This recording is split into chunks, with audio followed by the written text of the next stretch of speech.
I guess it's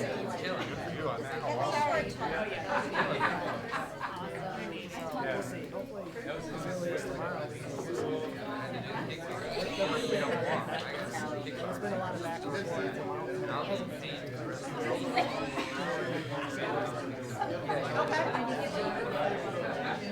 I can talk to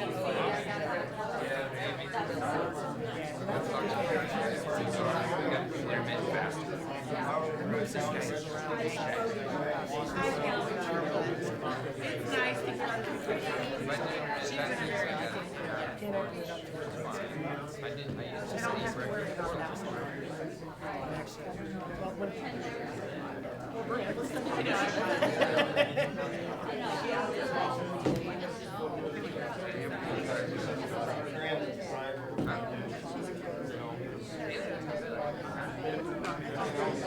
oh, go. Yeah, yeah. Right. Hey. You look like you have money. No, but I just wanted to give you a heads up. So you were blind. I appreciate it.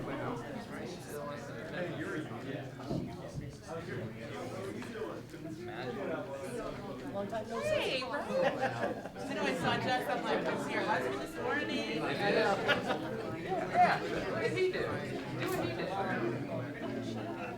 I don't have any devices like that.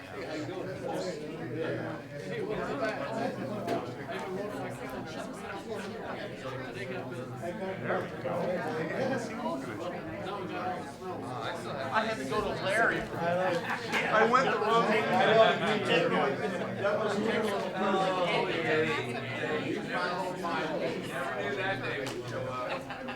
Here I am. Guy shows up. Here I am. No question. And then tell him further.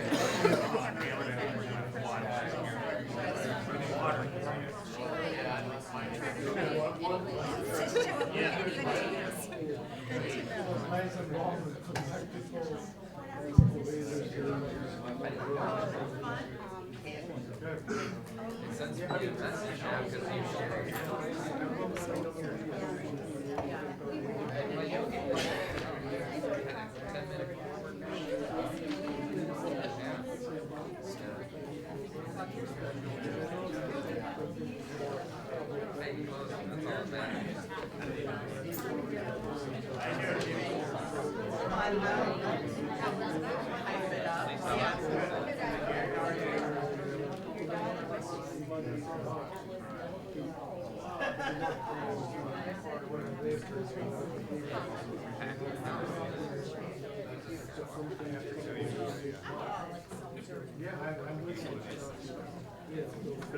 How you doing, sir? Hey, you good? Who was it?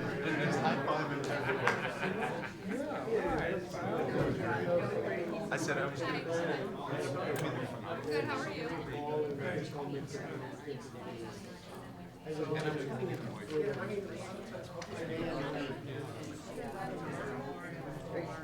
And it was cool because you going to get something. I promise. We're kind of like a broken record. Well, that's what I was talking to Rick. He said, we have to say it every time. And he said,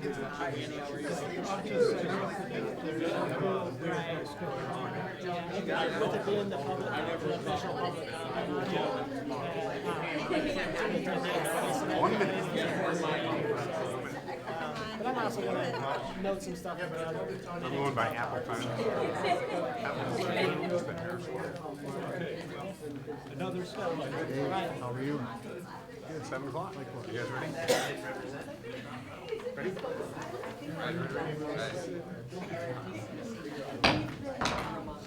Good evening.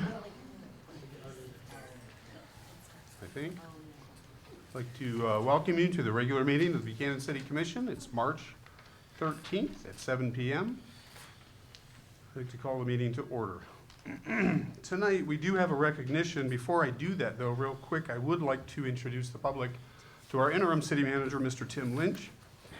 Tim has agreed to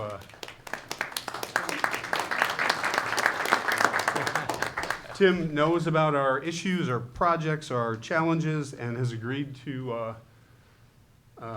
face them with us until we can find a full-time city manager, and I think that alone speaks to his character and his abilities. So, welcome and thank you. Thank you, looking forward to working with you.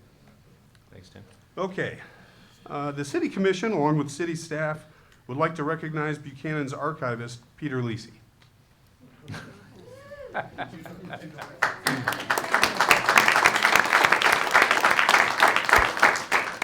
Peter has donated countless hours archiving and organizing City Hall, as well as donating his time finding records dating back to the 1850s. The work he has done has been a tremendous benefit to the city and the staff. I'd like to present this key to the city to Mr. Peter Lisi, Buchanan's archivist.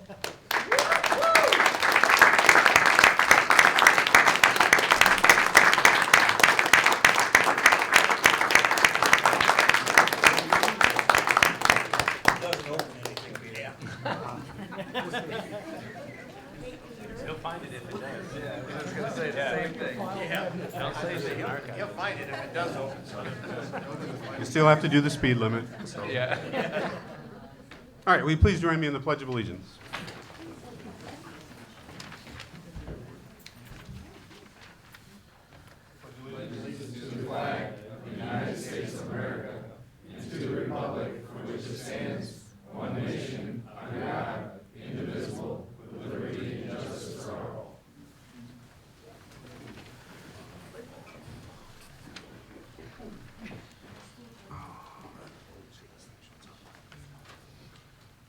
All right. Someone like to make a motion to approve the agenda? Also moved. I'll support. Thank you. Can we have roll call, please? Dennison, Yes. Whedon, Yes. Bianski, Yes. Money, Yes. Swen, Yes. motion carries. Thank you.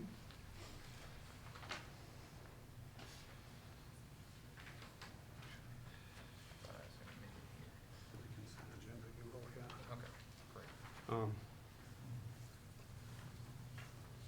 Wait a minute. I apologize. Hang on one sec.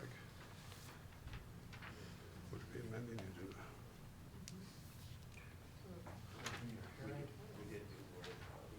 Oh, we didn't do roll call either. I'm sorry. Can we do roll call? Gotta wash that out. Yeah. Like that never happened because we didn't do roll Sorry. call. I'm sorry. Can we do roll call, please? Dennison, Yes. Here. Whedon, Here. Bianski, I'm here. Money, Present. Swen, Something's jacked up. This isn't right. It's not I'm right. here, sorry. you have a quorum. Sorry, we're going off of two different things here. Are we done with roll call? Yeah, we're good. Yep. Okay. At this time, I'm going to open a public hearing. The public hearing is being held pursuant to Section 8.7 of the City Charter for the purpose of the City Commission considering accepting public comment on and deciding upon the possible sale of the city real property located at 107 West Front Street, Buchanan, Michigan, the Ross Sanders House. I'll support. You gonna, Wait a second. yeah, no, this thing is. I think we have to amend the agenda now that we To took add roll this, call. it's on there. Yeah. But it's already on the agenda. So I don't Is understand it why. down she- there worded? And I apologize, our city clerk did this and then left us. So I think we have to reapprove the agenda, but We have to amend the agenda to, yeah, To so add the this. original approval of the agenda didn't take place because we didn't take roll call. okay. So we need to. So go ahead and make this motion, Yeah, please. I'll make the motion. So we're on the approving the agenda piece, I'll just to second it. clarify for everything. Let- Hold let- on, let him we have to, finish first. I'm gonna motion to amend the agenda to move section 7, close public hearing under section 6, item B. Also to amend section 7 to be renamed consideration of the sale of the Ross Sanders building or home, adding item A, motion to make findings, item B, motion to consider sale of the Ross Sanders home, item C, motion to consider the potential matter of sale, and then in addition, I'd like to amend the consent agenda to include the recommendation of drafting a letter of support for the county's Robin Grant application to support broadband access to our rural communities, not making a financial commitment, just affirming our support for their efforts. Thank Get you. all that? Is there support? This is money I'll support. Thank you. Can I have roll call, please? Dennison, Yes. Whedon, Yes. Bianski, Yes. Yes. Money. Yes. All right, I think we're clean now. All right. Yeah. Now do we need to do roll call again? I'm not doing roll call again. Let's open the public hearing. Okay, would someone like to make this motion under public hearing? Sean, I'll move to open the public hearing pursuant to Section 8.7 of the city charter for the purpose of the city commission considering accepting public comments on and deciding upon the possible sale of the city of real property located at 107 West Front Street, Ross Sanders' home. Thank you. Is there support? I'll second that. Dan's got it. We have roll call, please. Whedon, Yes. Bianski, Yes. Money, Yes. Swin, Yes. Dennison, Yes. motion carries. Thank you. You want me to read the No, I just wanted to, when you have a chance, I want to frame kind of why we're doing this. Okay, I'm just going to announce these public hearing rules real quick, and then I'll get right with you, Rich. So at this time, the city commission is considering whether to place for sale the city-owned Ross Sanders house for purchase, restoration, and use of the house consistent with the provisions of the preservation and conservation easement proposed by the Buchanan Preservation Society. Under Section 8.7 of the charter, any member of the public has the right to make public comments on the proposal to sell the Ross Sanders house on the terms just described. All persons wishing to comment shall be given the opportunity to do so. Any person addressing the commission shall do so at the podium, state his or her name, and direct their comments directly to the commission. In the event many people wish to comment, I, as presiding officer, may determine that each person speaking shall limit his or her comments to 3 minutes. As the presiding officer, I may terminate any public comments that are unreasonably lengthy, violate the city's rules of procedure for city commission meetings, or are unrelated to the subject of the public hearing. At this time, is there any, actually, before I get to the public comment part, I'm going to ask Rich to come forward and go ahead and. Thanks, Mayor. Rich Murphy, Community Development Director. Just want to frame this. This is kind of a do-over. You guys may remember we did do a public hearing several weeks ago. We have done a public workshop attended by the public and the commission on this. And as we prepared the RFP draft, and as I worked with City Attorney Matt Derby, he just wanted us to really be careful on making sure we dot all the i's and cross the t's per our city charter. He felt that a couple things could have been more clear in terms of listing out the 3 separate actions that we're asking. So we just wanted to, in an abundance of caution, bring it forward again, make sure that we set this project up on the right foot. So. Thank you very much. At this time, is there any public comment on the proposed sale of the Ross Sanders home? If you'd like to make a comment, please make your way to the podium and state your name for the minutes. Good evening. Michael Rowland, 4793 Tulip Tree Lane. Excuse me. As everyone knows, I work with Michigan Gateway Community Foundation, Buchanan Promise. We commend this commission for all the work that you've done to get us to this point to make a decision on Ross Sanders' house. We feel, alongside Buchanan Preservation Society, the work that we've been doing with Rich, that this has the utmost importance from a preservation standpoint, from a business development standpoint, and from a community impact standpoint. Our plan as the Community Foundation is to move from our Days Avenue location to Ross Sanders. We would be opening that up to a new business to be able to come into the community. One where we would be making a decision on who gets that building based on community impact. As a Community Foundation, everything we do and our successes are based on that impact to the community, and in particular for Buchanan. For Buchanan Promise, it's a growing program.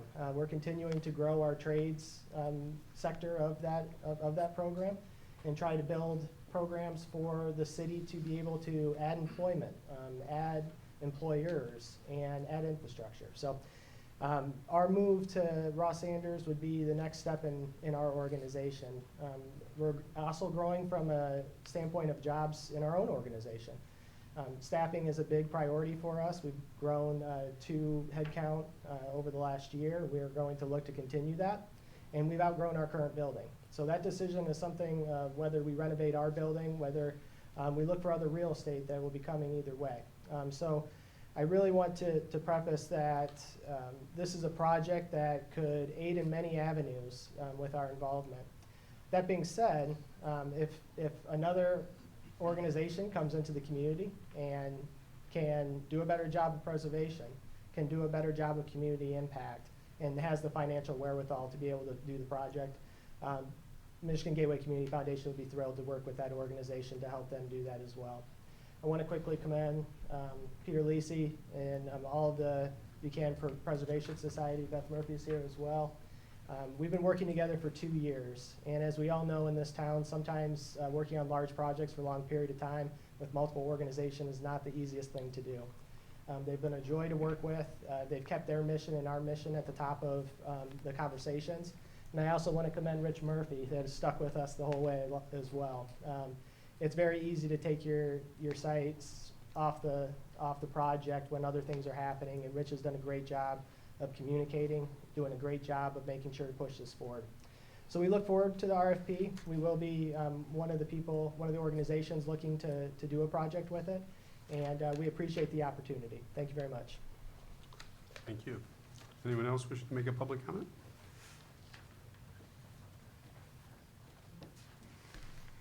Good evening, Beth Murphy, 111 Lake Street. I wrote everything down so I don't forget a word, which I did last time.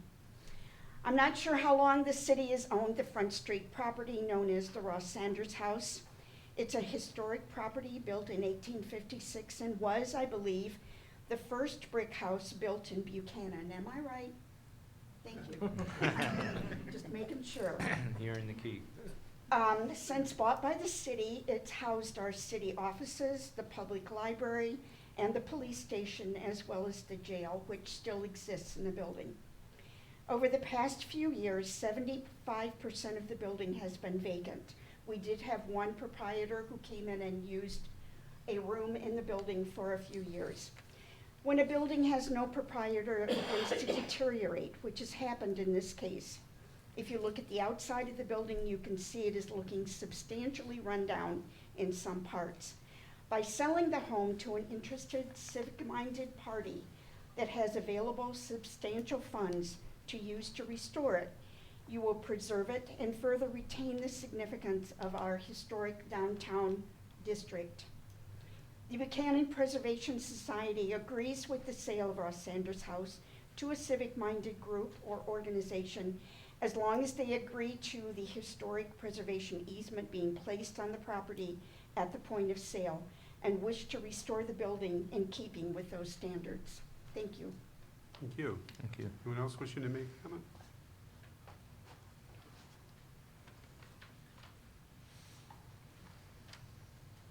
Going once, going twice. Someone like to make a motion to close the public hearing? I'll move to close the public hearing. Thank you. Is there support? I'll support. Thank you. Can we have roll call, please? Bianski, Yes. Money, Yes. Swem, Yes. Dennison, Yes. Whedon, Yes. motion carries. Thank you. There being no further public comment, the public hearing required under City Charter, Section 8.7 is now closed. Mr. Murphy? Okay, so there are 3 recommended actions per our charter and the law that Attorney Derby has recommended making this evening. The first recommended motion is to make findings whether this Ross Sanders House is any longer required for the purpose for which it was acquired by the city, or that the sale of the house would be in the public interest. Second motion is to approve a motion to place for sale the Ross Sanders House. And thirdly, a motion to which, to move forward with the request for proposals for the sale. So those are the recommended motions this evening. In terms of the findings itself, I think the findings have been expressed throughout this project in that we have an iconic piece of Buchanan that's arguably not being taken care of as well as it could. It would free up an additional retail space in downtown Buchanan, which the Delta would be a job creator. In the conversations that we've had with the Gateway Foundation. There would be discussions about dedicating a portion of the building to a community boardroom, even office space or a tourism kiosk. So keeping in with that community, that kind of front porch community interaction, as well as just a very significant historic preservation project. This is going to be a significant project. It will, I think, pull up the rest of downtown Buchanan, perhaps stimulate other historic preservation projects down the street, across the street, around the corner. So I really, I think those are retaining, I think there's a job creation element in terms of the addressing the growth of Michigan Gateway Foundation, as well as the potential job creation by the redevelopment of their existing office. So I think those items would be summarized as the findings to complete the first recommended motion. Thank you. So on item A, motion to make findings of Ross Sanders home, someone like to make a motion? So I'll move to make findings whether the Ross Sanders house is any longer required for the purpose for which it was acquired by the city, or that the sale of the house would be in the best public interest. Thank you. Is there support? This is money I'll support. Thank you. Can we have roll call, please? Money, Yes. Swin, Yes. Dennison, Yes. Bianski, Yes. Whedon, Yes. motion carries. Thank you. Item B, motion to consider sale of the Ross Sanders house. I'll move to place for sale the Ross Sanders house. Thank you. Is there support? I'll support. Thank you. Can we have roll call, please? Swin, Yes. Dennison, Yes. Whedon, Yes. Bianski, Yes. Money, Yes. motion carries. Thank you. And on item C, motion to consider potential matter of sale. Sean, I'll make a motion that we move on the manner in which to carry out the sale by request for proposal. Thank you. Is there support? I'll support. Do you have something, Rich? I want a quick comment when you guys are going. Sure. I support. Thank you. Can we have roll call, please? Dennison, Yes. Whedon, Yes. Bianski, Yes. Money, Yes. Swin, Yes. motion carries. Thank you, Commissioners. I just wanted to update you because I said I'd keep you abreast of the actions on this. We have begun to receive the title report work back.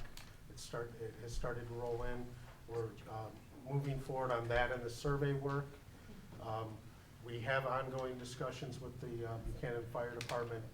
They are completely up to date and aware of what's being discussed. And we have a draft complete of the RFP, but it really it's coming down to the parcel splits that we'll have to make for the sale of the conveyance of the property. And we have some concepts. Again, we're discussing those concepts with all the parties. So really, this project is moving forward.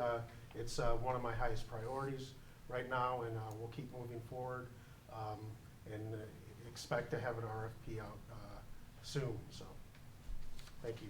Thank you, Mr. Murphy.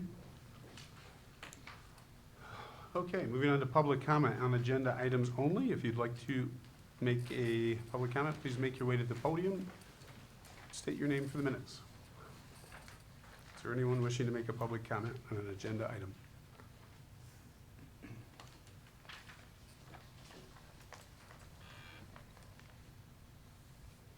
Are these people just coming to listen to us? I thought maybe she was going. Okay, seeing none, we're going to move to the consent agenda. Can I have a motion to approve the amended consent agenda? I'll move to approve the amended consent agenda. Thank you. Is there support? I'll support. Thank you. Can we have roll call, please? Whedon, Yes. Bianski, Yes. Money, Yes. Swin, Yes. Dennison, Yes.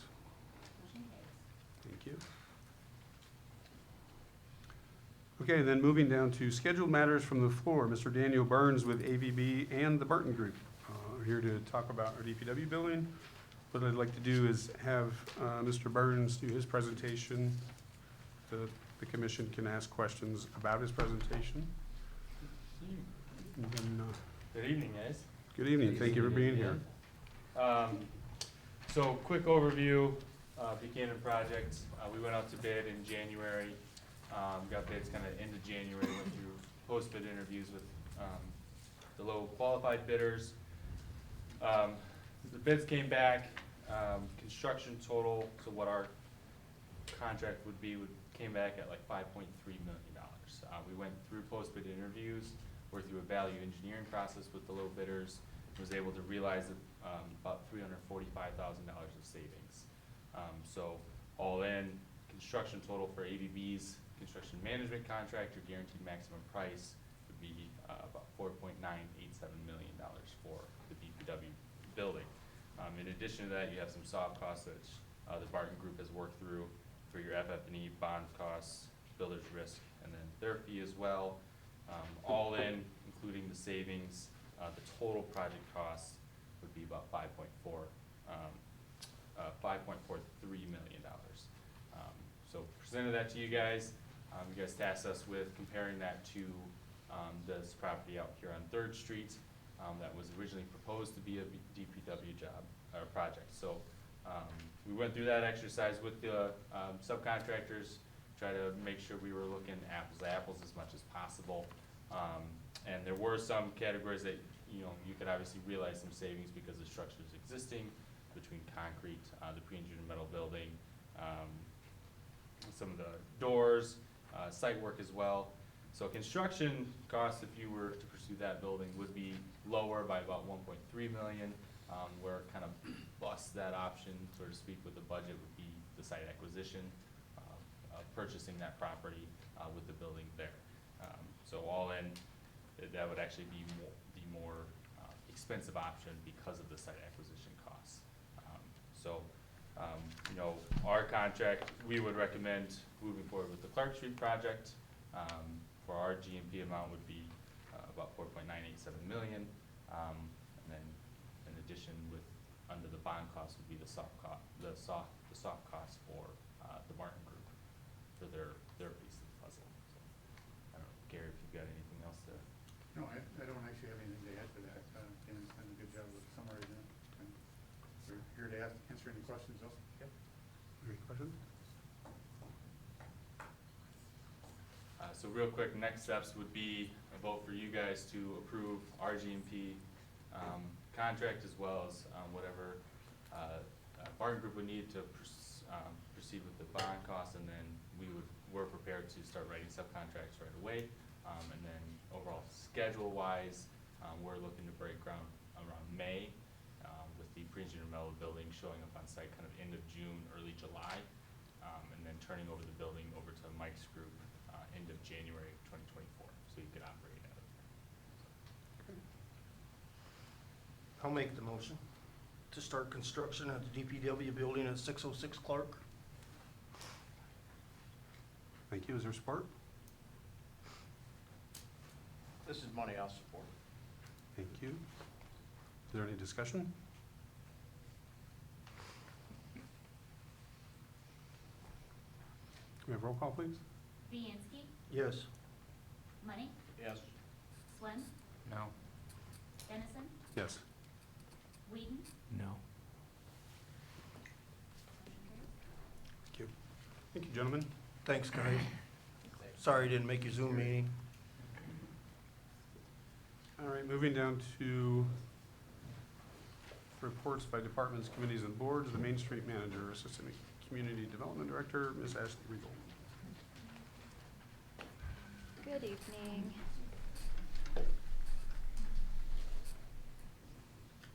I'm gonna start with the CTE program, just tell you guys a little bit about it, and take a vote.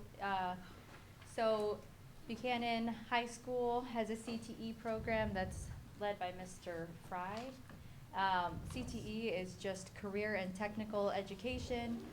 So the kid has to choose a pathway of what they would like to pursue as a career, and then they're placed in either a classroom setting or in a training job where they get on-site training, and they get funded by that job, but they have extra oversight by the school as well, and it helps place them for their career in the future. So why CTE? it'll increase our partnership with the schools. It helps with our talent attraction needs, builds community engagement and pride. This is a quote from Andrew Warner, who works for our wastewater department. The CTE program is a way that we might be able to attract and retain the sort of high quality person that the Buchanan wastewater treatment plant, I don't know why it's doing that, I apologize, absolutely must have. And then here's a quote from Craig, who's also here tonight, if you have any questions.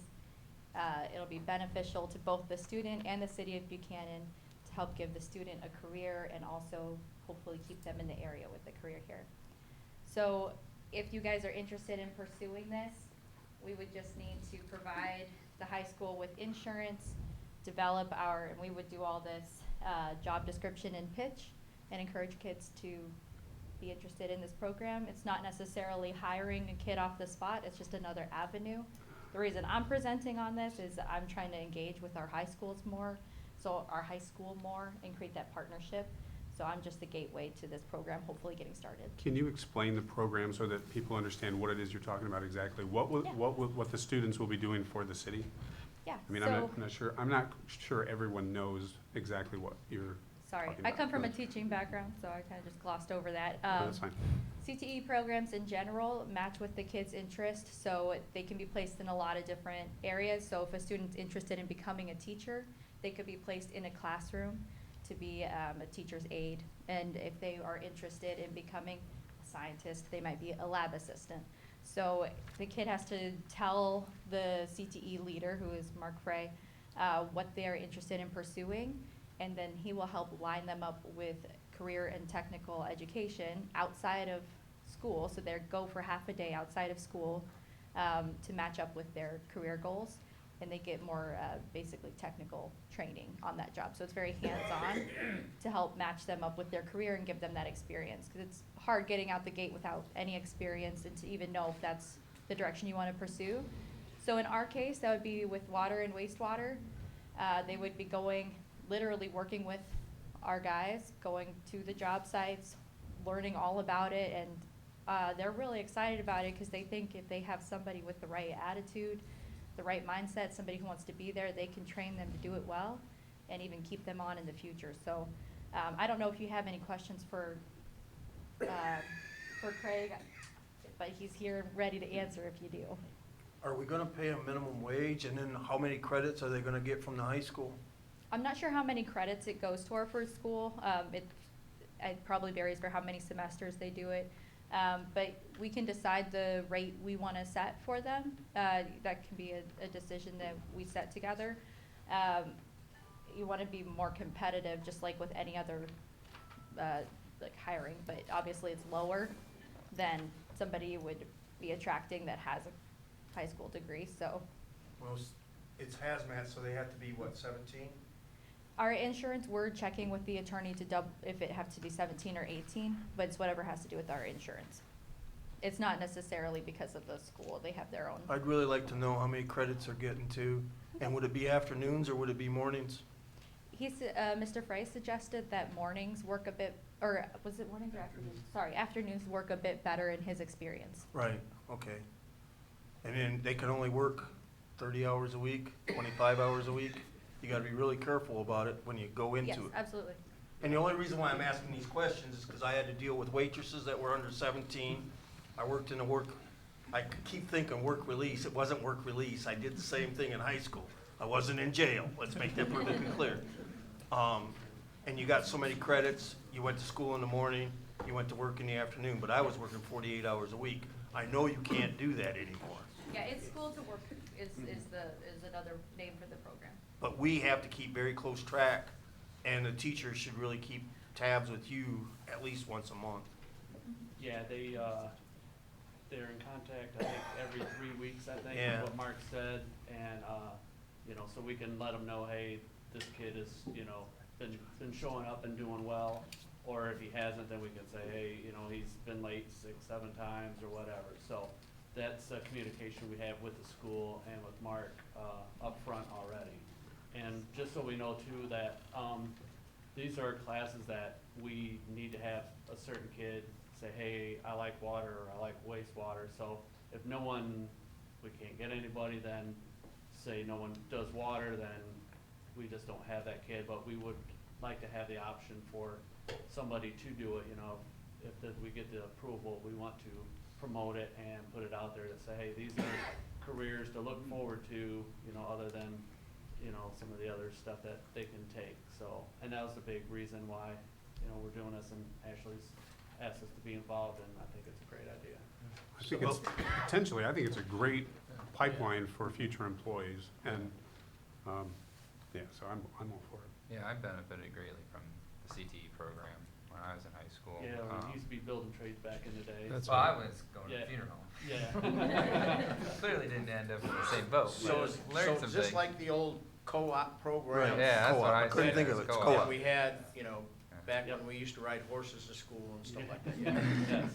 So my only question is, I imagine only this one is of for us. the next year, next school year, right? Yeah, it'd be for next school year, but he starts the, like recruiting and Yeah. gets all the paperwork and all of that now, so that it can be a smooth onboarding. Sure. And then if they're not working in the CTE umbrella, so like over the summer, they could just be a regular part-time. And it really is a nice, it's pun intended, pipeline for us to get the talent that we're looking for. And it creates, I think, a lot of pride to have students working Yeah, for I the think so. city and understanding how a city works, so. Yeah. Are we drawing a line at city water, or are we talking city hall, the street department? This is the first step, I think, for us, but I've spoken, mostly because our staff in City Hall is not ready to take that on at this point. Peter might need help. Yes, but Cala, for instance, is interested in the future, or has mentioned that in the future. So I think if we can at least get the ball rolling here, I think there's a lot of other avenues. Mr. Frey mentioned that they do have some students that have declared interest in politics or civic-minded, so he's excited about that potential in the future, but I think this is a good way to open that door to that partnership and seeing where it leads. Well, if they wanna work, you got a pretty good candidate, Oh, whether they're interested in water or not. Yeah. Right. If they wanna work. That's a good And- start. And I think we really make sure, find out what minimum wage is, cause my opinion is, you know, you got a clean slate, and then you can give raises incrementally over 30 days if the kid sticks around. But you know, there's no sense of paying $15 an hour, cause you got a clean slate and you don't know. And I did personally, I couldn't remember what it was, but I got thrown out of co-op. I did get thrown out of co-op. But I still graduated that year. It doesn't bother me. I got thrown out of co-op. I Okay, couldn't get along with let's move the on from teacher. that one. And Yeah, so we can set that rate and get into the weeds, but if you guys are interested in moving forward, then we can tell Mr. Frey and get the ball rolling with our insurance and get him hopefully recruiting and get the guys in there to talk about the program and hopefully get some great students joining our team. So do I we think it's have a great to, idea. yeah, I think it's a great idea too. Do we have to make a decision tonight though, or can we just express interest? Cause it sounds like we Well, still it's- have a it's- lot of. No, we do. It just says to move forward with. Oh, okay, we're not It- it's actually pending. No, agreeing we're to- just, I mean, there's a lot to figure out yet. Okay, It's good. just letting them proceed. Okay, so. then if that's the Yeah. case, We I'm got Yeah, good. so if Yeah. somebody would like to make a Live. motion on item 2, the bottom of the page. This is money. I'd move to the CTE program at the Buchanan High School pending liability and insurance coverages. Thank you. Is there support? I'll second. Thank you. May I roll call, please? Money, Yes. Swim, Yes. Dennison, Yes. Whedon, Yes. Bianski, Yes. I do want to comment on this, though. Sure. We've got to make sure on the hours, I do know, we've got to keep a very close watch on the hours. The liability, I think the age restriction is probably 17 because it is hazmat. So I mean, there's lots of things that you're gonna have to work with all three of them guys on who you bring in and their age.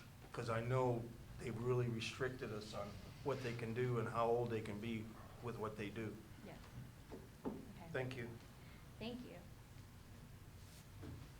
Okay, so next I wanted to give you just a brief update on the Main Street program and where we've been. The last time I spoke to you guys was in December, so over the past 3 months, what we've been able to accomplish and where we're going.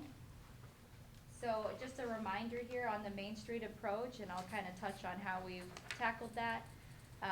The vision is what provides our identity, expectations, and ideals.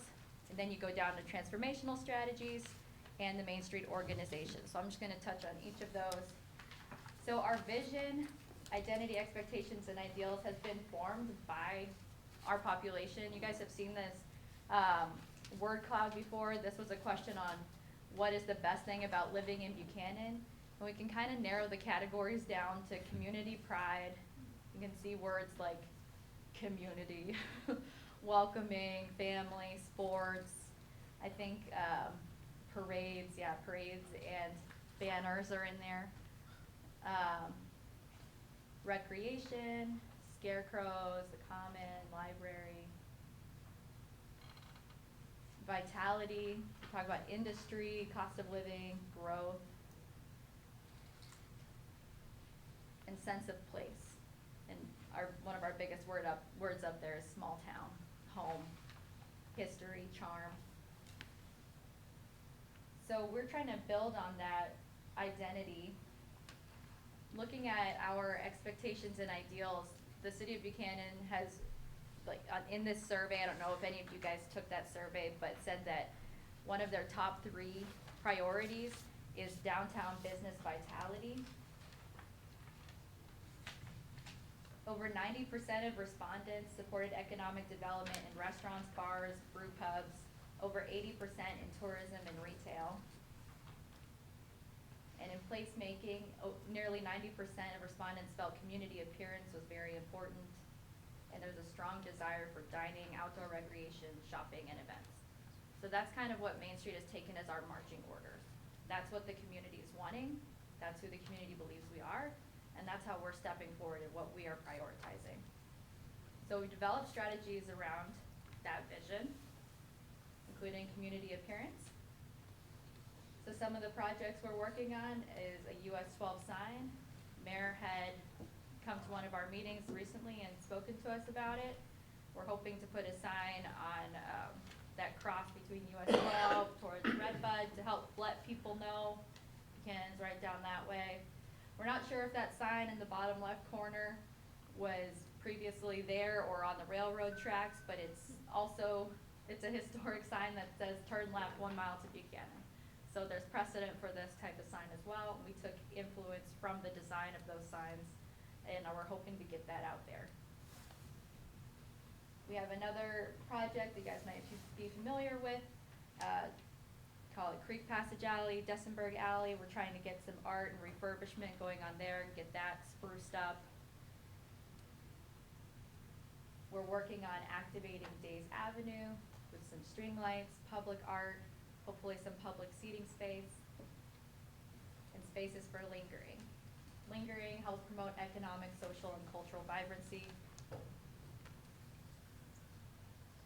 And then dining, shopping, and events. So we have a couple things that cross over here, including food trucks.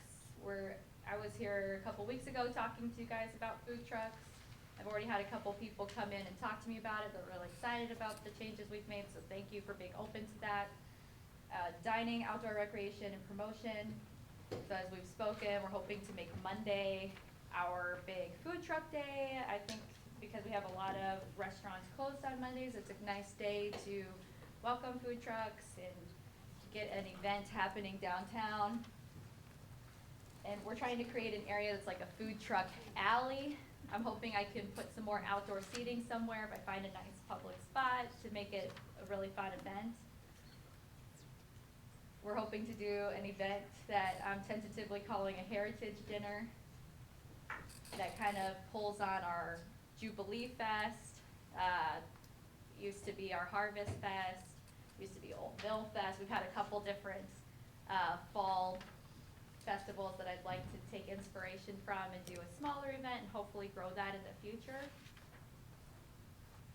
And finally, we're hoping to start a business incubator in the Rollins recently purchased 101 Days Avenue building where we can host about 10 to 12 vendors. We're hoping to do retail and food on the main floor that we can then help grow and thrive in our community and hopefully place strong, self-sustaining businesses in our buildings, downtown or elsewhere in Buchanan. And I have a quote here that businesses that were put in a business incubator have a survival rate of 87%, versus those that go it alone have a 44% survival rate. So it's nearly double. If a business started off in a business incubator, they have a really high chance of survival.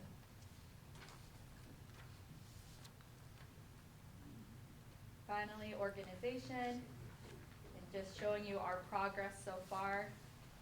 Now, I gave you a printout of what we've accomplished, and it's actually changed since then, but I'll just go through this really quickly. When we started January 2022, called for applicants, February, applications reviewed, March, board of directors formed, April, formed our subcommittees and established priorities, May, added and trained new subcommittee members, June, established mission statement and branding, July, completed our bylaws, August, completed Main Street map, September, formed building and business inventory, October, established pacemaking projects, November, completed cohort training with MEDC, and by December, we applied for our nonprofit status. So starting January of this year, so I might need to find a new format because it's kind of branching out a little bit. We got our nonprofit status in January. We applied for a grant, established baking relations. We're applying for another grant, which I'm waiting to hear on. And then you can kind of see from March on what our plans are. And we're hoping to have the business incubator open by August and running by September. And then I got good news today that we did achieve our engaged level status with Main Street, so everything is chugging along. We have big plans. Before I move on, I just want to see if there's any questions, because I know I just been talking for a long time, but that's what we've been working on. No questions, but congratulations on your. Congratulations. I'm out in front talking about it. We appreciate the quarterly updates. Can you explain to us how the nonprofit works and why? I mean, are you part of the city or are you not part of the city? Because there's a question. We're not. You're not part of the city? No, because we no longer have a DDA, which is typically where a Main Street organization would be under. We're not. We're our own independent nonprofit, so that we can house the program. Basically, we had to start a nonprofit so we could house it. Okay. Thank you. You're welcome.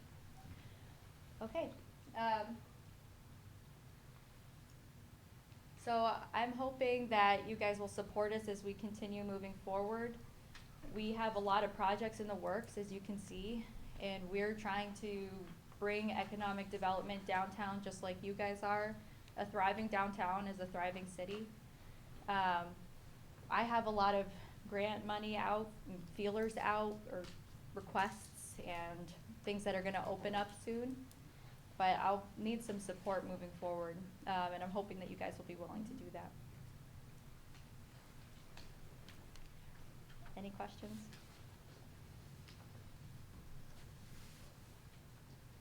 No. Thank Okay. you very much for the work you guys have done, though. It's obvious how much you've been putting into it.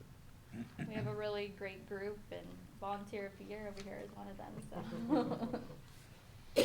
Okay, so, Thrill on the Hill. Well, it's up to you if you would like to move forward with Thrill on the Hill this year, or if there's anything you want to adjust with that. At one of our meetings in October, we told you about the date change, and it seems like, to me, all systems were go.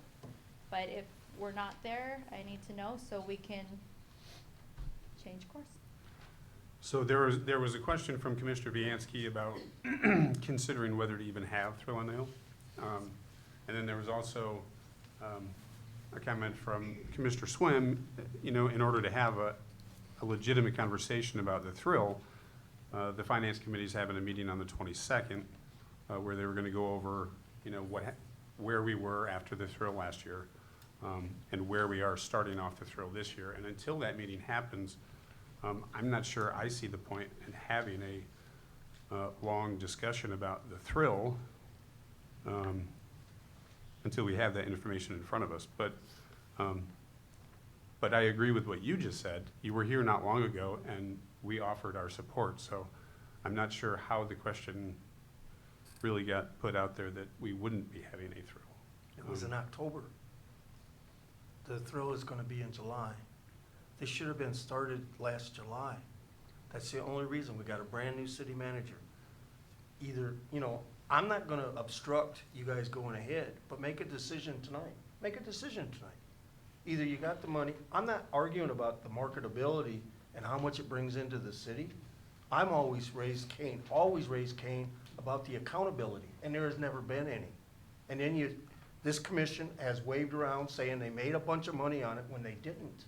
So I mean, just make the decision. They need to do it now. We don't need to put it off another 2 weeks. Either we got the money or we don't. I mean, and putting it off another 2 weeks is just stalling everybody on the money.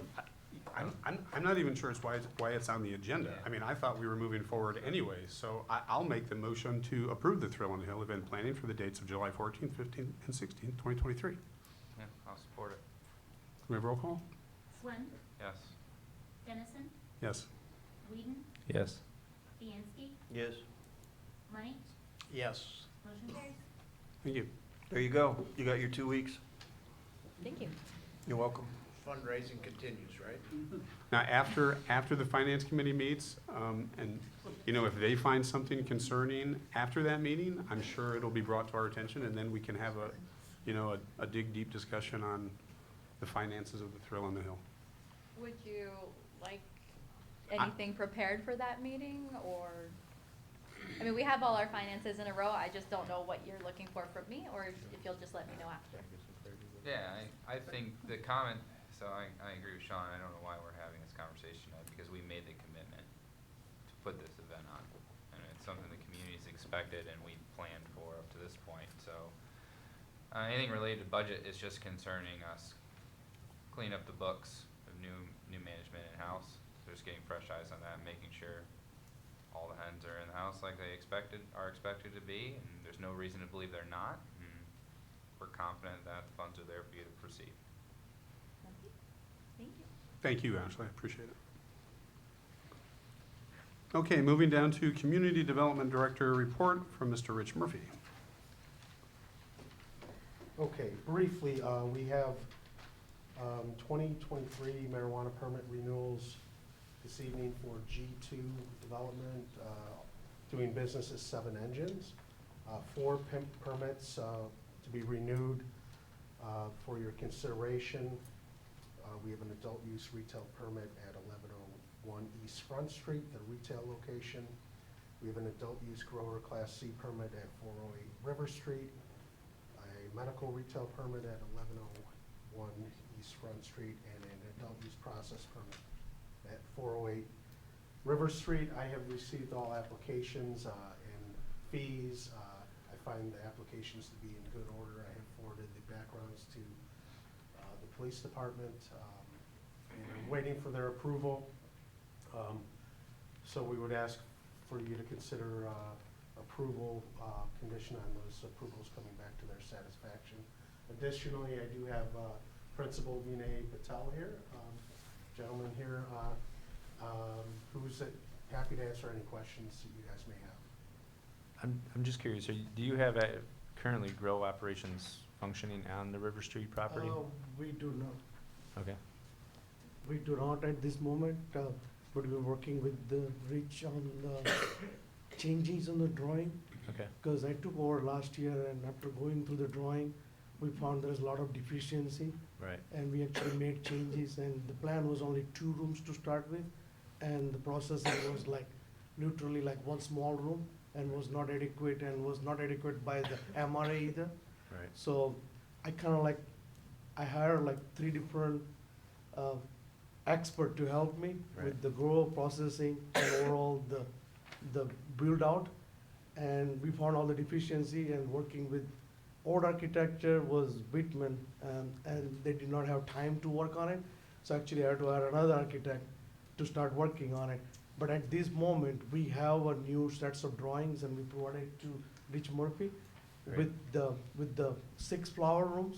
Okay. And with the processing, we are actually expanding more into the basement, where we are adding another 2,000 to 3,000 for helping with the grow, the whole grow operation. Right. And processing, we are doing about 7,000 square feet. Pretty state-of-the-art facility, actually. On the drawing, it shows Jim Murphy and our Guy Moran is the inspector. We Right. reviewed with them like about a month back. They have 2 sets of drawing already. So we are trying to get this approval through CD to start the project, restart the project. Perfect. And we already submitted the drawing with the MRA, and there's some comments on the HVAC drawings and stuff like that. So we are reviewing that to get back with them. But in meantime, we are hoping to get some kind of interim permit from the CD so we can start with cleaning up with the basement and move forward with the project while we're waiting for the MRA, because we can do a lot of other things while waiting for the okay from the MRA for the whole project. Yeah, and I know that you had a lot to work through at the property at the Rio Tail, and that was the holdup, right, for the Yeah. processing and the grow. Yeah. So you're anticipating adding an additional building to house the processing facility, is that correct? So if you drive by, you'll see there's a one building there. There's the main grow building. Yep. In the basement was supposed to be small processing room, which was not the correct location. Was right across from the mother room, and that's not how it's supposed to be. And MRA actually found the deficiency, and by hiring the expert, they told me the same thing. And the layout, we had the usage of the rooms were not correct and the right size. So we modified that. We added couple more rooms further down in the basement. Perfect. So, because existing, the drawing, original drawing was showing 10,000 basement, 10,000 upstairs, with the 3 tiers, but we are expanding to further 20,000 in the basement. So we're going all the way to the basement, and we're doing the processing on the one end and the grow on the other end to separate the both. Perfect. Both, and in the middle section, we are creating like extra storage, and we can grow either way we wanna grow. That's great. And on the top of the basement, where the 20,000 square feet, we're actually doing like 20 feet A-frame to cover the whole area too, to use for the storage or ready to actually expand for the more growth. Very good. So we have like much bigger plan than what it was. That's great. Right? Rich has seen the plan. And it sounds like your A-frame will probably have your transport in it. that you said you Yeah, had so it'll in be pre-built and just bring it in and put it up. So we're ready for all that, and even just to assure, I showed him our finance, like a little bit of, on my phone, our balance and our, just to make sure we are ready to actually That's great. finish this project. We have finance ready and everything ready to go. It's just waiting for the permit at this point. Well, we're super excited. I know that G2 and 7 engines, it's been a long time coming. I think we can all agree that the visual that it gives you coming into the city, I think that, you know, the build out at the retail shop, it gives us, you know, a good visual for the people coming in on Niles Buchanan and, you know, River Street to see activity up there is always a good thing, so. Yeah, and I that appreciate would that. provide a participant at least 30 jobs, and Okay. it's a good paying jobs, like Absolutely. you're talking $20+ an hour minimum, up to like some of the position will be even much more higher pay scale Absolutely. too, like the growers and the managers and all that, so that would help the community. of Well, we're course. excited. Yeah, the more people in this town, the better, man. Yeah, we are excited to move forward. I know we've been talking with Rich since last year, but he's seen the updated print now.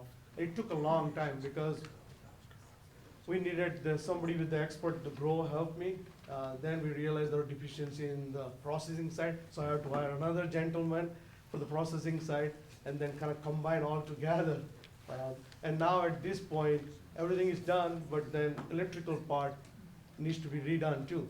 Oh, So I have somebody's working on it, but we cannot work on all at the same time, because we Right. needed the grow figured out, then processing figured out. Then I needed somebody to come in with the HVAC to give me the HVAC. What we had before was not correct, so we modified with the really high-end equipment, AON equipment. So that took a while to get that set up. And then after that, now we have all the equipment, now the electrical part comes in and finalizing that part. And as you know, like all the contractors, like everybody's so busy, right, last year, and you can't get anybody to get anything done on time. And whatever they had explained to me as a time frame, everything is like went beyond, like, it's like they talk about 30 days and it was like 60 days before I can get anything back. Just like that was the story for everybody, right, last year. But we are at the point, we're ready to pull the permit, and we are working with Rich Murphy and Guy Moore to give us the okay to start. Wonderful. Well, thank you so much for the explanation. I'm quite sure there was a lot of people who were very curious on what was happening up there, so thank you so much. Great, thank you very much. Someone like to make a motion? Sean, I'll move to approve the 2023 marijuana permits for G2 Development 7 Engines for adult use retail and medical retail at 1101 East Front Street, adult use grow, Class C, and adult use processing at 408 River Street. Thank you. Is there support? I'll support. Thank you. Can we have roll call, please? Dennison, Yes. Whedon, Yes. Bianski, Yes. Money, Yes. Swin, Yes. motion carries. Thank you very much. Thank you. Thank you. Okay, moving down to the fire department report with the Director of Public Safety, Tim Gaines.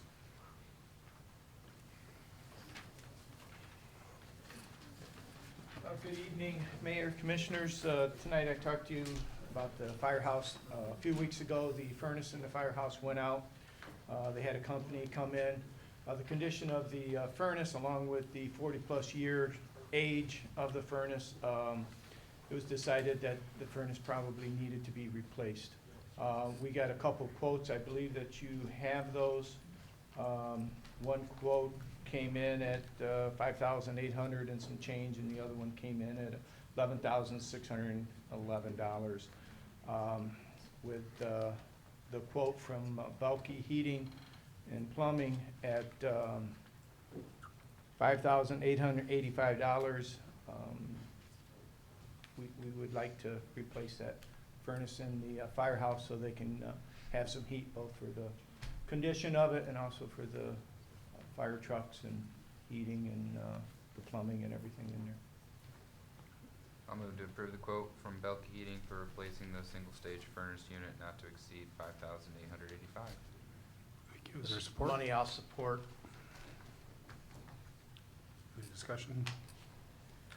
I talked to Tim about Lowell's. He said it's up on, way up high. And the only reason why I'm bringing it up is we're gonna have to watch our nickels and our dimes.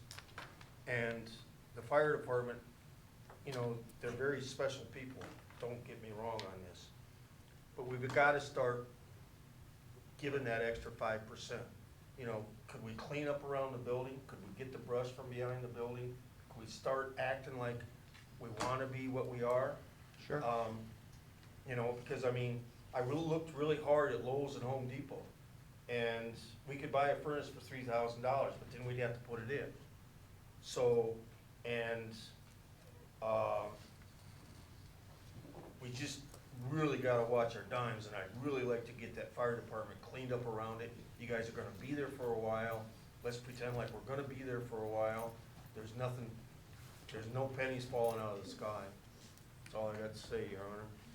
Yeah, the back side of that department needs to be cleaned up. It's kind of a mess. The neighbors around there do complain about it, with, you know, the sale of the Ross Sanders building and, you know, the advancements that we're trying to do to that. I think cleaning up that fire station, is gonna be one of the priorities that you guys are gonna have to take on. Right. You know. With that, would we be able to get with the DPW guys that way, either, so we get the chipper Well, up there or cleaning that brush? Yeah, sure. somewhere? You know, I you mean, this is the first it's been brought to our attention that it always used to fall on the fire department, used to take care of that. Okay. But, you know, Well, if you any clean way it you up, can drag do it it. out in the parking lot. Yeah. Well, that's what I mean, like, I didn't know if you wanted it drug out or. Just drag it out in if the parking linked lot, with call them. Micah. Okay. You know, I mean, it's just like the grants, you know, we gotta start raising money, guys. We gotta start looking at the computer and finding the grants and bringing them, you know, I'll pursue them, I'll push Rich to pursue them, but we've gotta start finding money outside of taxpayers. We really do. Yeah, we filed for 3 grants the last 3 years, and we've been turned down all Okay, 3 years. So, but, you know, we didn't file for none before, so the fact that you file for 3, fantastic, thank you very much. It takes a while to learn how to, it takes a while to learn how to file them, but thank you. You know, that fireman, you know, the firehouse sub, Yep. is that, you know, that was one I just happened to come across. Right. So And just keep looking, guys. we're actually pursuing that. They ended up closing up, they only take 600 applications. Those came off real quick. We got everything, we were ready for the next one. They opened up in April, so thank you again for passing that on to us, and that's it. If you come across any kind of grants like that, that's available for law enforcement or the fire department, we pursue them. And I'm asking everybody in here, Yeah. all of you people in here, let us know, send us a text. We'll Exactly. start pursuing these grants. Yep. Thanks, guys. Any other questions or comments? We have roll call, please? Whedon, Yes. Bianski, Yes. Money, Yes. Swem, Yes. Dennison, Yes. Thank you guys for the furnace, but also in the quote, we also presented for air condition. So that's something that we've got to look at, and I've talked to city manager about maybe looking at that into our capital improvement plan. As we start, as you said, cleaning up the outside of this building, cleaning up the inside. We got to make this a working environment for the fire department down there and for the members. And those are some quotes. Those are things that hopefully we can get into our budget and pursuing at a later date. Okay. Scratch mine, I'll scratch yours. Okay. Have we got a new chief, or what happened to Mike? Mike's still here, he's just unavailable tonight. Okay, He's working nights. Yeah. I haven't seen him forever, that's all. He's around. Any All other right. questions? Deb had called me to tell me, sounded like we had a nice donation last year that could probably cover this. Sounds like it's in our funds now. Great. I cannot remember the lady's name. She had told me when she passed. Was I it wanted to add her to the Donated to the recommendation. fire department? I think the police, the fire, Okay. and someone else got some money, so, I will talk to her about that tomorrow. yeah. There was a sizable donation made that I heard would cover the cost. Fantastic. Yeah, so maybe we can just, So I think, you motion know, the first one and Yeah. let them proceed. yeah, I think that makes sense to That way we can try. not pull the trigger right now, but figure out how we can squeeze it in. Yeah, she mentioned there was, probably just because we need to recognize that individual and, Right, yeah. so I'll move that the finance department budget installing the AC unit at the fire department in the amount of 10,000 for the 2023-2024 budget year. Okay. Thank you. Is there support? This is money, I'll support that. Thank you. The roll call, please? Bianski, No. Money, Yes. Swem, Yes. Dennison, Yes. Whedon, Yes. motion carries. Appreciate it, guys. Thank you, so gentlemen. much. Thanks, Tim. Okay, moving down to the water department report, Mr. Craig Miller.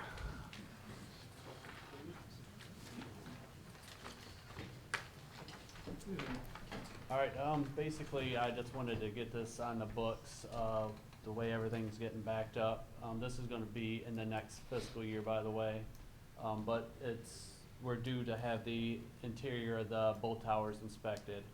And, if I can get the approval, I can, get this planned out, because there's not a whole lot of companies that do the inspections. And, if I can get it done in July or, August, like I said, I'm choosing the option to not shut either water tower down. They're gonna put a big camera down there and, use that to check the interior lining of the tanks for both of them. And they're gonna do it the same day too, so, and I think that was part of the quote he gave, was a discount that they only gotta travel one time and they will stay here and do both tanks the same day.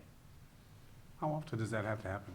Every 3 years is when they check the interior of the tanks, and I think, cause they just been painted about 4 or 5 years ago, I think, the next year, like 2025, they may have to drain it and look at, check the interior and do an inspection on the interior and the material itself, so.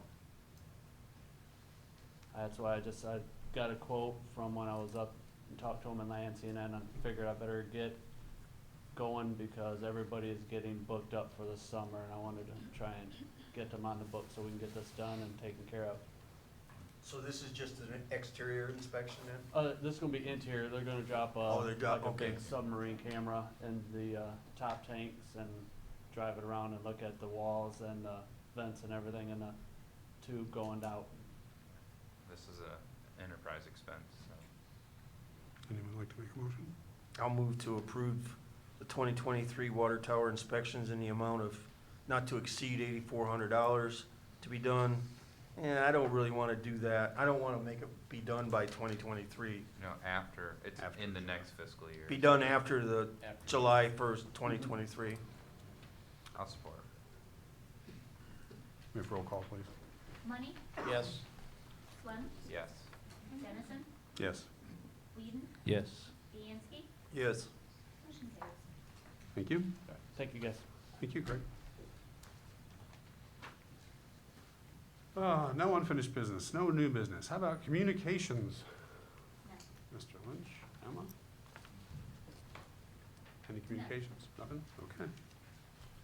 Moving down to public comment on non-agenda items only. If you'd like to make a motion, or I'm sorry, if you'd like to make a public comment, please make your way to the podium, state your name for the minutes. Mr. Ryman, All right. the floor is yours. I know. He's still quick. He's got extra feet. That's true. So I'm Don Ryman, 313 West Front Street. We're having a problem with this water bill. I'm given the, I understand, I'm told that it's illegal to put on the water bill anything that's not actually water and sewer related. So the bills are going up to put on it, paying for the DPW building. And that's strictly illegal. And I understand that the commissioners may be personally liable for some of the costs of this. So I would think you ought to go to Cox Sangster PC, which I think are your city council, city lawyers, and get an opinion from them on this. Now, today Carla Johnson and our friend Michelle were they're putting out signs and door hangers, and they're against the millage that the school is going to be asking for. They're going to put back on the ballot on May 2nd, the same old 34.9, whatever it is, million thing, of things that they absolutely do not need. Well, so they were working today on this, and they were asked. A woman in a Chevrolet SUV came up behind them and challenged their right to do their under the First Amendment to put out signs and door hangers and things like that. I think I'm asking, and I think Carla's asking, that the city commission and that the Director of Public Safety, Tim Gannis, and the police chief all pledge that they will protect these people, Carlos and their other people, doing what they want, what they are entitled to under the First Amendment, to put up signs opposing the millage and door hangers. And I think that should be done. Now, Carla's telling me that that's finding a lot of anger among people that she talks to, and they're talking to her more. They're faced with $400 a year under the putting the DPW on the water bill, and now they're going to get they're facing, the millage again, and with inflation, and with the inflation, and with the gas prices going up, they simply cannot afford these additions. And that's just a problem that you have, and Carla wanted me to mention that to you. Well, Carla, her father was city commissioner here and a good friend of mine about 30+ years ago. But certainly they should be protected in putting out their signs. The school board, if they want to put out their signs, they should be protected too. They should not be harassed by anybody. So that's what I'm saying tonight. Thank you. Anyone else wishing to make a public comment? Thank you, Don. Thank you, Don.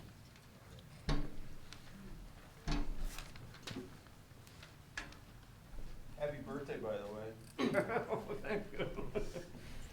Once again, Michael Rowland, 4793 Tulip Tree Lane. I know I have 3 minutes. I'm going to cover a few things here. First, I wanted to give the group an update on the concert series the Community Foundation partners with the city on. We are almost complete with our booking. We are waiting for our final act to get back to us, hopefully as early as tomorrow. If I'm not prepared to say who that act is, but if we do get them, it'll take some significant partnership with the city. It'll probably be the largest show that we've ever done, which is great for the community, and we want to make sure that the city is aware from it, not only from an advancement with what we're doing with community development, but also from a public safety standpoint to make sure the police department is well aware of the needs and everything that's going on with it. But all good things. We're well within our budget and have some great acts this year, so we're very excited about it. Second, I do want to just note, it's been on my mind for a while regarding the fire department and the shape of their building. It's something that the Community Foundation, we have worked with several fire departments in the past. We have endowments for some fire departments here locally. I will set up a meeting with the fire department here in the next couple weeks. I'd love to get a tour of the building. We would be open to granting opportunities. I think it's vitally important that we take care of our police officers and our fire department, make sure that public safety is priority number one. I will report back to the city and make sure you guys are aware of any work that we're doing to hopefully coexist with that same plan that you guys have as well. The final piece, I wanted to speak on behalf of the Rhody Rhody Art Center at Buchanan. A little history on that. Back when Rhody Rhody Art Center moved into that building, it was formerly the Buchanan Public Library. When that move was made, they wanted to purchase the building from the city. The city at that time worked with the Community Foundation to facilitate that sale.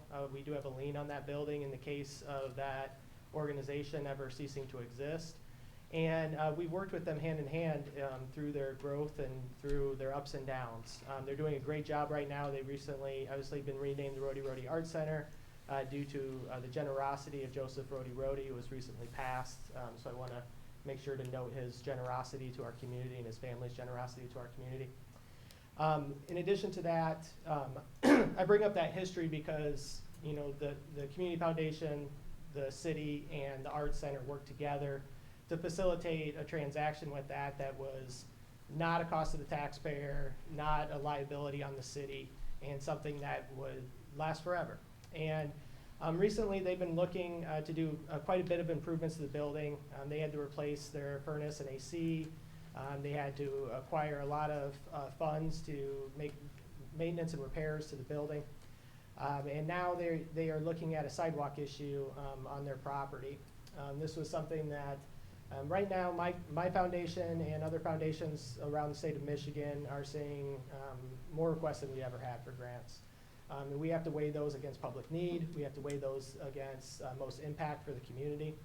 And in this environment, it's going to be very difficult for them to find a grant to fix their sidewalks. My hope is that the city can engage with them regarding their plans for their sidewalks and the need there. They do have some funds put away to do that, so they're not coming to anybody with open hands.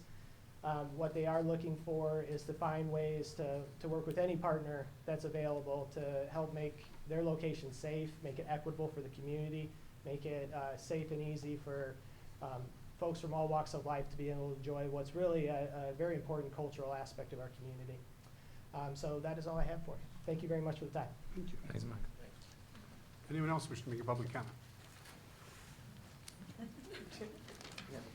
You gotta be fast. Be fast. Hey there, Cameron Mochievsky, 125 West Alexander Street. I'm aware of 4 cities in the state of Michigan so far that have passed resolutions to decriminalize entheogenic plants and fungi, including Flint, Detroit, Grand Rapids, and most recently Ferndale, Michigan. I would love to, in the coming weeks and months, discuss with you folks why I believe I would support a similar resolution here at home. If you're interested in learning more about that, there are groups like Decriminalize Nature Michigan and the Michigan Initiative for Community Healing that have plenty of information. So thank you. Thanks, Cameron. Thank you. Anyone else wish to make a public comment? Hello, my name is Katie Berry. I live at 936 Chippewa Street, and I am here today with Trish Robinson, who's our superintendent, as well as Carrie Franklin. We are all representatives of the committee working on the Buchanan Community Schools Bond campaign. So we do have some information that we'll give to all of you, but I'd like to let you all know that since November, we have all been working, including additional administrators, staff, and board members. We've been busy adapting the plans based on feedback that we received on the last bond.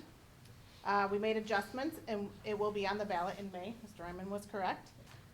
We do have informational sessions scheduled for April 6th at Moccasin, as well as April 20th at the high school. I would encourage you all to attend. You can see the facilities themselves. I will say the aging facilities, and you can also see the updated plans. As a commissioner of the city of Buchanan, I'm certain that you can appreciate the importance of a strong school district and the impact it has on our community. Not only do our schools educate our future, they're one of the largest employers in our community, and the stronger our facilities are, the more people visit. If it's sporting events, if it's performances, if it's band performances, lots of reasons. I was really excited to see school as one of the results in the bubble letters that Ashley presented. So I think it just shows the importance connection with the city and the schools. Our district has done a nice job of maintaining our aging facilities. Many of you remember the 100-year celebration of the school. However, we've reached that point where the maintenance alone won't address the updates that are necessary. I am asking for your support in the referendum in May, and I would encourage you to attend the sessions on April 6th and April 20th. You also have in front of you information about what is included in the bonds. Anything else to add before I go a little bit further? I'd like to speak on my own behalf after that. No? Okay. I drive a white Chevrolet, so I'd like to point out that I was the person that talked to Ms. Johnson today, because I was very disheartened to see the handing out of false information. I did not harass Ms. Johnson. I told her I would get her the factual information. It is very disappointing to know that that is a activity that is happening, and who she shared that it was supported by. So I encourage you all to find the facts. You have the information in front of you. There's a website with information that is live as of today, and we're available to answer any questions. I'm happy to meet one-on-one. I'm happy to go over the full presentation. There is not a lot of fluff in this millage. There are some updates that our teachers need, our students need, the schools desperately need. So happy to answer any questions. Thank you. Anyone else wish to make a public comment? Right on the money.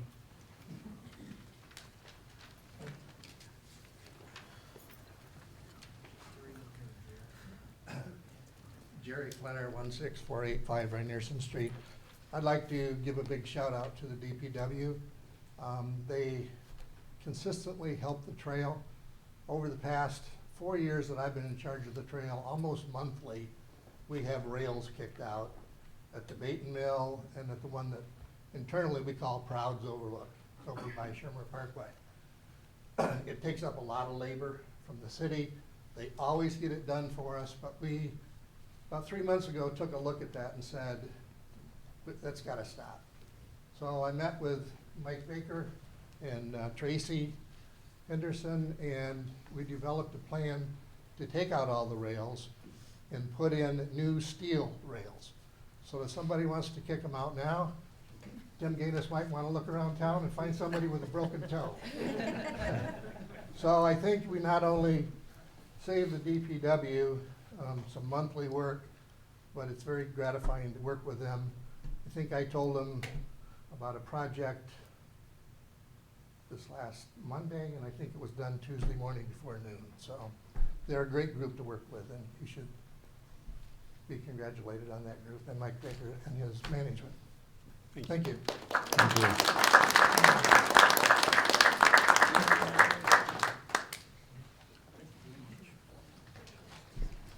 Fran Terry, 16398 Rynerson Road. I thought long and hard about the school election the last time, and I probably would have been a no vote, but I'm going on record saying I am a yes vote. This is my personal, not my Chamber of Commerce affiliation, not my credit union affiliation, but personally.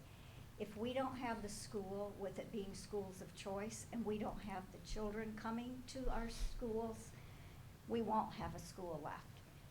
They're not asking for a ton of frivolous additions. They're asking for the things that have to be improved for students to want to continue to go to Buchanan. Without a school, Buchanan won't be anything. So I just want you to look at the true facts before you go and make your votes, and just be aware of, make those tours, look at the school, look at the needs, and address it. If we want to continue to grow our businesses, we have to have the kids, the students, the young adults educated to be able to hopefully stay in town and grow our town and grow our businesses. Thank you. Thank you. Thanks, Fran. Anyone else wishing to make a public comment? Jimmy.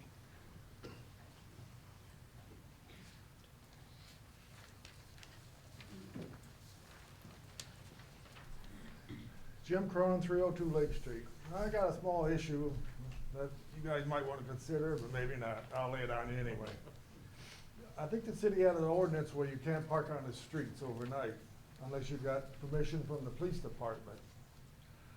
Is there anything you could do that maybe you could waive that and say the months of June, July, and August during the summer, because there's no snow plowing being done then, I hope, and you know, people coming in from out of town, vacationing and stuff, might not have room in their driveway for people, and they'd have to park someplace.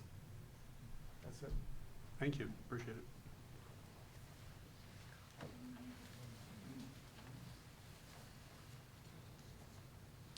Anyone else wishing public comment?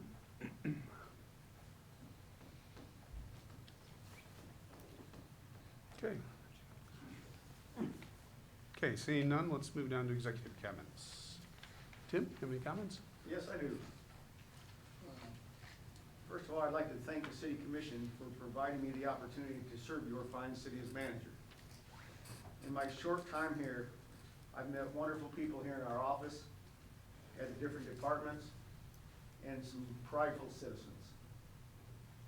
Since I've been here, I've visited the fire station, the police station, the wastewater plant, the water plant and its structures, its well structures, the city center building, several parks, and I've walked several sections of the McCoy Creek Trail. And on day one, Rich Murphy took me on a whirlwind tour of the city, showcasing all your achievements completed and those envisioned for the future. On the administrative side, I reviewed every current invoice, each bank statement, and various financial documents. Going forward, I plan to work with the commission and my coworkers in finding ways to control and reduce expenses, increase revenues, and be fiscally prudent with our finances. And I plan to evaluate and prioritize building, equipment, and infrastructure needs. And lastly, we will strive to provide excellent customer service for our citizens and provide opportunities for growth and enrichment for our most valuable assets, and that's our employees. Again, thank you very much, and I'm looking forward to working with you. Thank you.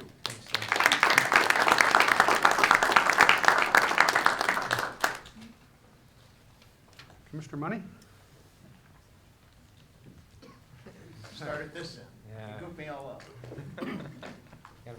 Well, once again, welcome, Mr. Lynch. I wasn't here on your first days, but I've had the pleasure to meet you and understand that you're doing a great job. Our staff speaks highly of you so far, so keep up that good work. To everybody that showed up here tonight, it's kind of a frustrating deal to have to sit up here and listen and go through all of this. Everything that we've had to go through since I've been on this commission.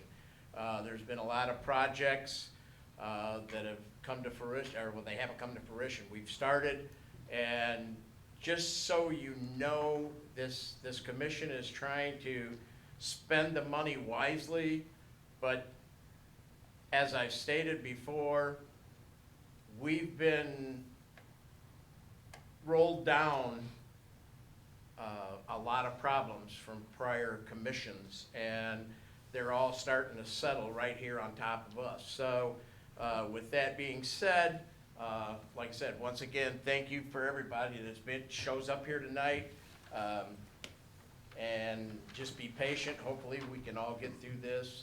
Thank you, Michael, for your interest in what you're doing downtown. I want to say something to the police department over here, because I do know that those folks are being overworked, and there's a lot of things going on up there, but I want you to take it back to your people that thank you for doing the great job, putting in all the overtime that they've been putting in. I know we've had a couple people leave and with sicknesses and health issues, but you guys do an outstanding job, so thanks a lot, Harvey and Tim, for all that you do.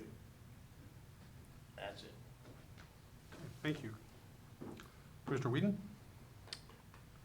First and foremost, I'd like to say thank you to Tim Lynch for taking the opportunity and believing in our community and giving us a chance to deal with the change in leadership, right? That's something that I think we can see across all departments, that sometimes individuals are in place. That doesn't mean that they're the leader, but they hold a place that at the time it does its job. But we needed a leader, and I think in the interim, and I think there's even been discussions to try to entice him to stay even longer. And by the giggles, I think that probably seems to be the sentiment across the board.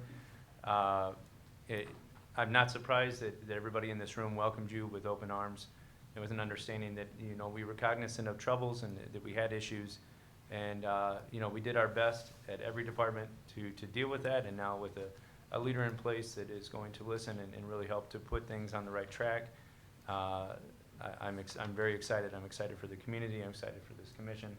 And I believe the gentleman we have in Frank Walsh is also going to do his due diligence to find us the next city manager if Tim so chooses not to take it. Not that I'm encouraging you to, but I'm really excited about where we're going. I'm excited. Fran, thank you for saying that. I think that, you know, we have a difficult task ahead of us as a city to deal with financial burdens, as Larry had stated, that were gifted to us, and if you want to see them as a gift, to make these tough decisions as an aging school. We have an aging infrastructure, and we've got to deal with those. And I was not supportive of the first one. That's just being honest. I think some of the things we had on there were grand and they were exciting, but they weren't necessary. And I went to the meetings and I saw the effort that everybody on that team is putting together. And I believe the things that they're bringing to our children and to our staff, and the updates that we're well aware that they need between HVAC and elevators and ADA compliance, and giving our kids a 21st century building to be excited about, to enter into, and equipment that they can be proud of. You know, that's one thing that in Buchanan, bug pride is not something that we just cast off to the side. It's not something you did once and you ran away and you took the shirt off and you never came back again. There's many of us that are in this room that grew up here, brought our kids back here. We were educated off-site, and we decided that, you know what, we want to do this again with our kids, and that there's an opportunity for our kids to probably do the same. And I think that what we have coming in May, it does seem significant, and the dollar amount does seem a little bit hard to swallow, but you know, it's absolutely needed. And it really takes some time and think about what these kids have and what the teacher and the staffs have had to deal with to make this the best school system that we have. And now this is an opportunity to do so much better, right? Berrien Springs just made updates, and they're beautiful. And they do take some of our kids away because they have opportunities that we don't. And I think this is just one more reason for us to be the focus of Berrien County and why people need to be in Buchanan and why their schools and why their kids want to be here. Once again, I'm always thanking the police department. You guys have a thankless job, not in this room, but in the world that we live in. And you know that I appreciate everything that you and your team do out there. Harvey, thank you so much for your continued fortitude out there on the streets. And what else? Michael Rowland, thank you for all you do at the Gateway Foundation for this community and what you're doing with the property downtown. I don't know if you guys recall, he was there 29 and a half years. Chris had that as a hometown video building. And if anybody ever rented videos there, I was watching a Blockbuster video on Netflix. I hope you guys take an opportunity to watch that. And it kind of reminded me of what it was like to have Chris in town. And you'd run in there and you would hope that you could get that last little tag for the new video, right? And you were really mad because then you wanted to find out who had it. You know, it didn't have Facebook back then, so you had to just hope that you can make the right phone call to find out who was going to be returning it, or you wait around long enough to get it. So I'm impressed with the visual acuity that you've really focused on and to make sure that nostalgia stays in place. So thank you always to the Michigan Main Street Board. I know that the presentation doesn't seem to do it justice because the team that is put together and that we have we're so grateful for those people. So anyway, sound like I'm rambling. Thank you so much for everybody that showed up tonight. It shows your passion and your dedication to this city, and I know that we all feel the same way.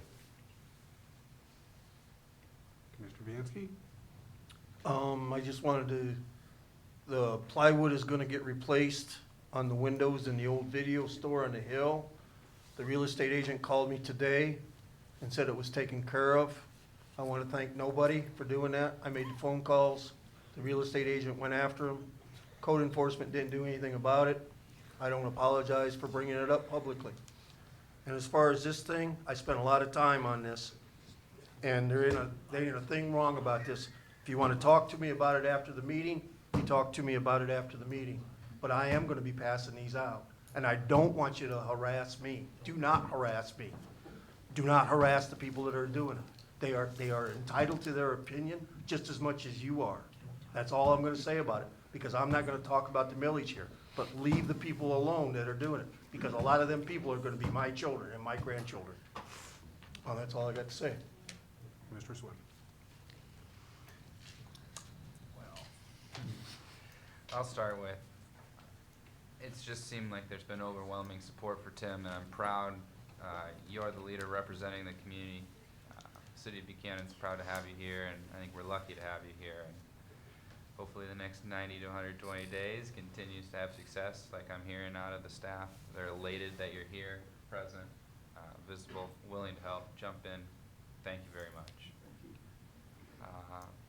Walsh Recruitment got the city manager job posting up today, so I encourage you all to look at it, share it. Hopefully it does the community justice. I think they did a great job with that, and we look forward to what's coming next.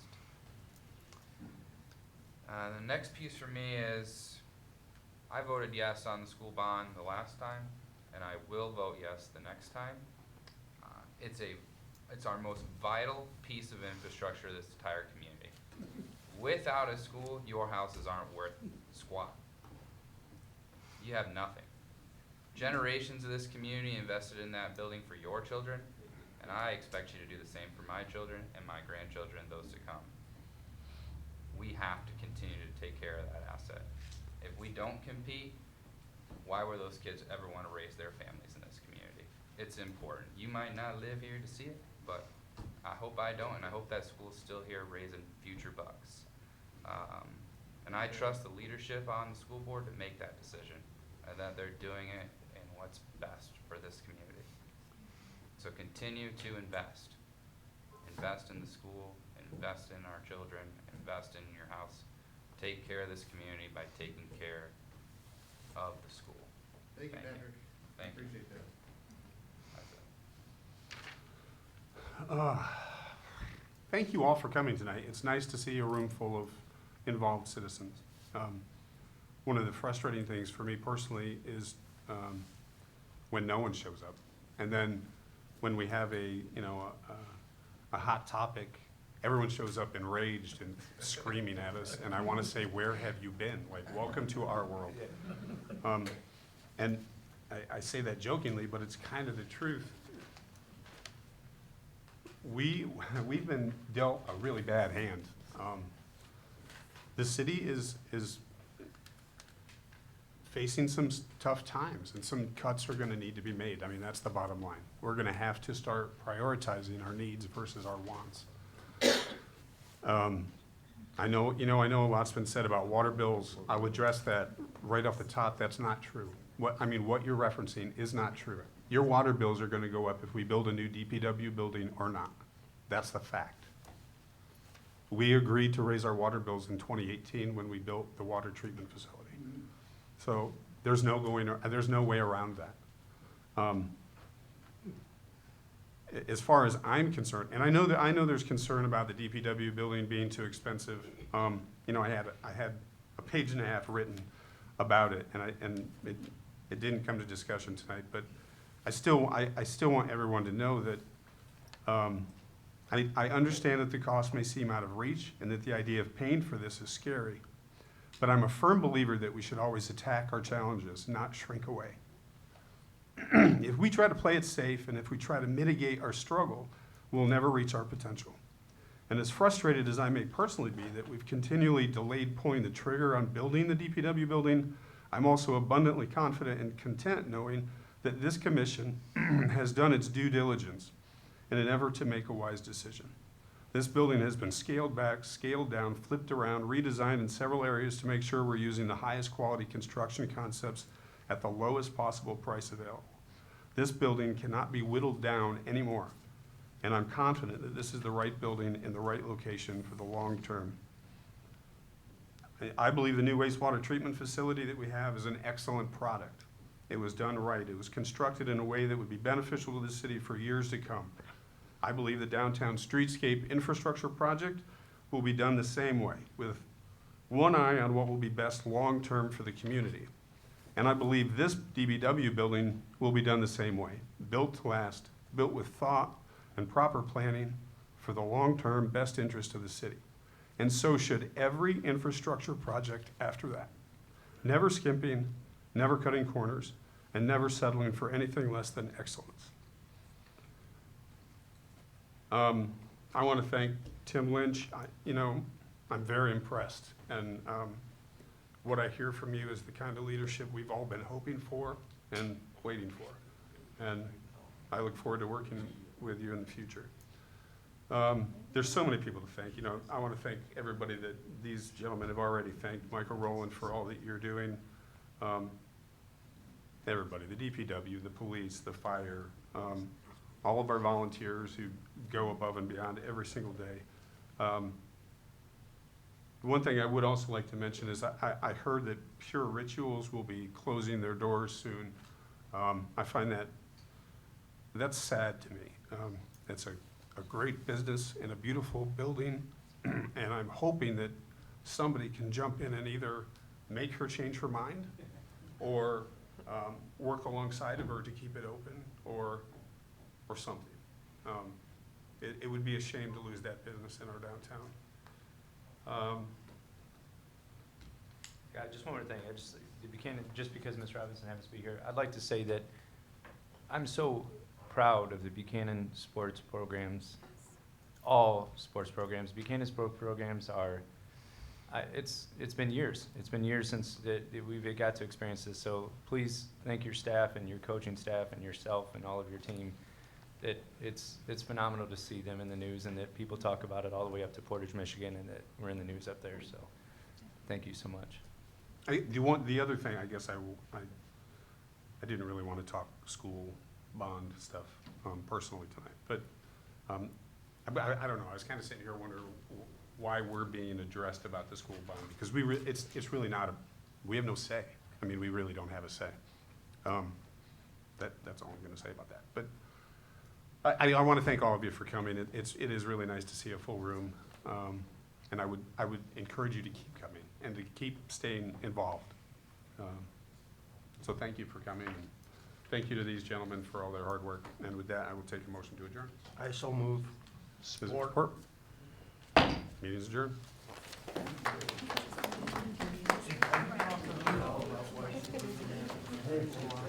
He was good.